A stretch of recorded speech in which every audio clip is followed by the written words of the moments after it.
Tiffany Cross.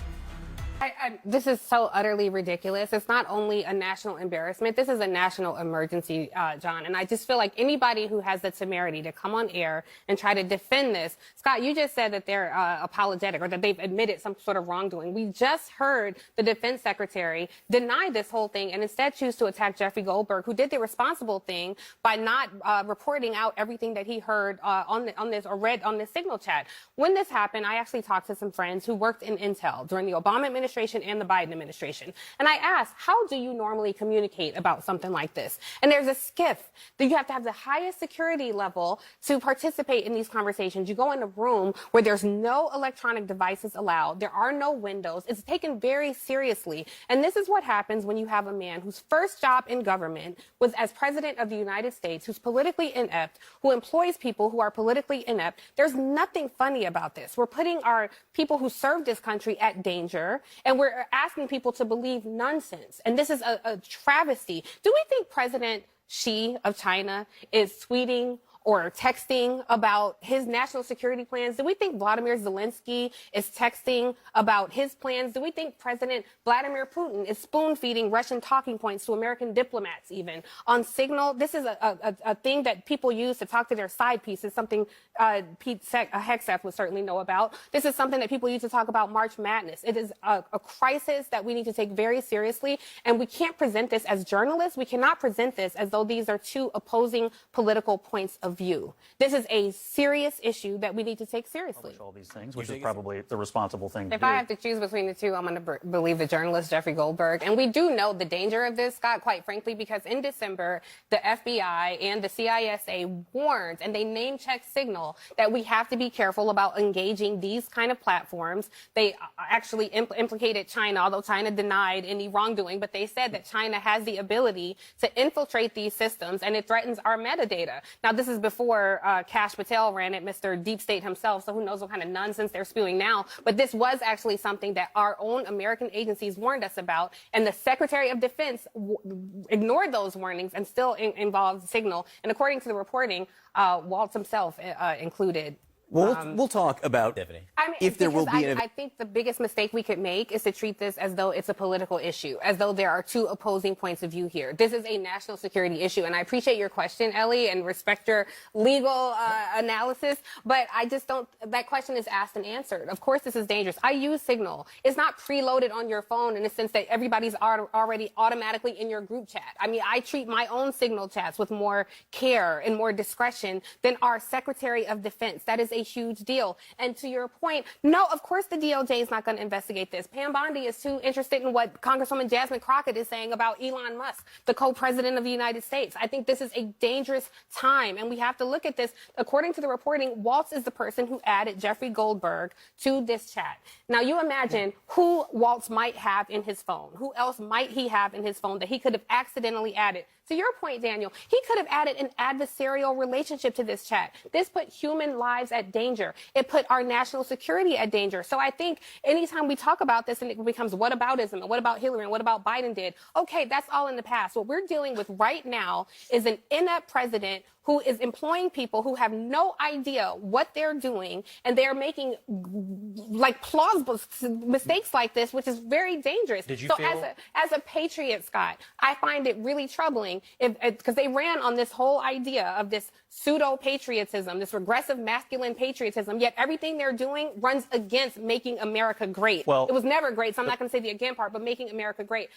You're trying to defend the indefensible. Yeah, I absolutely feel that way. I absolutely feel that way. And I think if you had the history that my people had in this country, that you might have a modicum of understanding and respect for that. America was never great for me. I think when we talk later about why the Democratic Party is so unpopular, I'm not here to represent the Democrats. I'm here representing me, and I think it is a common understanding that America may have been great for you. It was not great for me. I think there are people who want her to fulfill that promise. But the point of this discussion right now is the national security of this country, which your party put at risk. I'm not a member of the Democratic Party. I'm not here to represent them. But for me as a journalist, I'm telling you, this was a huge problem. So instead of attacking Jeffrey Goldberg, what they could do is act like men and own this mistake, since they ran on this regressive masculinity campaign, act like men and say, you know what, we failed. But instead what you heard was this president yet again lie and say, oh, I don't know anything about it. Soon enough, it's going to be, I don't know this Hegseth guy that well. It's a consistent party of lies with this guy. And it's disturbing that there are so many people willing to defend this instead of saying,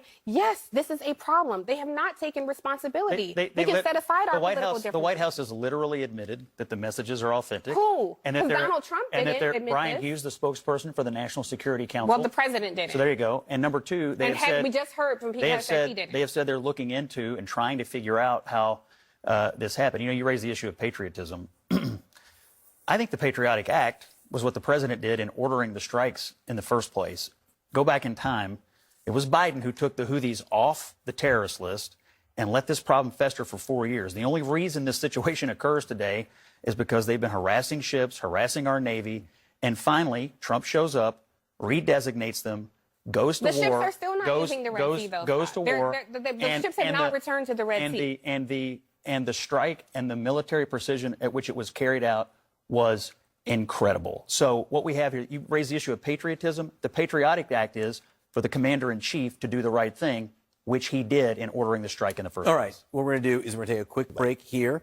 Breaking. Well, I think the challenge here is we actually don't know if a lot of these people, I don't trust the Trump administration to tell me who these people are and if they're actually gang members. In January, the Trump administration arrested over 1,200 people. ICE arrested over 1,200 people. Less than half were actually convicted criminals, where there was no evidence that they had done anything wrong other than step foot in this country. Well, they don't have to be criminals. This is not a prosecution. A lot of people were caught with criminals. They were executing warrants for criminals, so you might be a gangbanger. Your buddy's sitting on the couch next to you, also illegal. Those are people that got caught up in these dragnets. So I'm not upset one bit. I think my point about them just randomly, indiscriminately rounding up people, I have flashbacks. I'm old enough to remember when they were doing this with actual children. And according to the Human Rights Law, or the Human Rights Watch rather, there are still over 1,300 children who they never reunited with their family. We don't know where they are. So I think this idea. Why are these children here? Why is because their families were trying to escape incomprehensible circumstances. Can I just say it was not Joe Biden's administration that let them in. Why there's children here is because the failures of Joe Biden in letting people in. Again, it goes back to Joe Biden. He's not the president right now. He let the people in. The fact of the they matter, came in because Joe Biden failed on the border. Okay, fine. If we want to say Joe Biden failed on the border, fine. But the fact of the matter to this country, and now Donald Trump. Joe, then Tiffany, then Dan.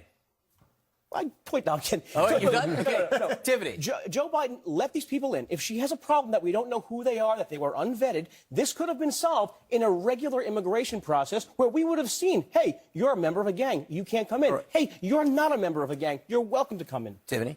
I don't think that is how it goes. And if we want to keep talking about the Joe Biden administration, then we can rewind time. But the fact of the matter is when Donald Trump was in office the first time, he was a champion of separating families. And as a result of that, John, I just want to say over 1,300 children remain lost. I do not trust this administration.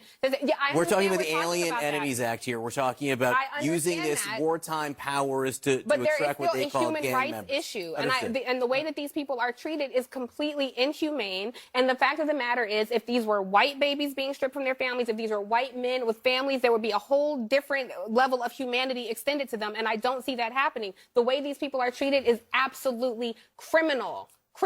Yeah. I think the larger issue. That's what I respect. Right. You should too. Branches of government. They're in open defiance of the judiciary right now. No, they're in litigation right now. They're respecting the court, and they decided to invoke a legal statute to prevent any more information. I'll quote an amazing legal analyst and say they played it fast and loose. Is that what you said? Okay. Yeah. Scott, very quickly. I mean, obviously, there's a huge dispute between the executive branch and the judiciary over who's got what authority. I think it's a misrepresentation of what happened because it's not. But Chuck Schumer said do this. What you're saying is a misrepresentation of what happened, and I'm so happy to hear you, Scott, be so against vandalism because certainly the January 6th people completely vandalized not only our Capitol but also just the sanctity. Oppose it today? Yeah, good. I'm glad to hear that because not a lot of people on your side of the aisle do. But I think these are not just Democrat. I know these are not just Democratic voters. These are actually a lot of Republican voters. And respect to my sister Leah here because I appreciate your point. If you could find me, I'll give you every dollar in my pocket and find one Republican the professional courtesy to finish my point. They are. According to the reporting, they are. According to videos, they are. You're saying don't believe your eyes and ears. I have seen with my eyes and ears Republican of the two of us, voters who would know more about Republicans, me or you? They are not Republicans in that meeting. Between the two of us, who's more trustworthy? I would argue me.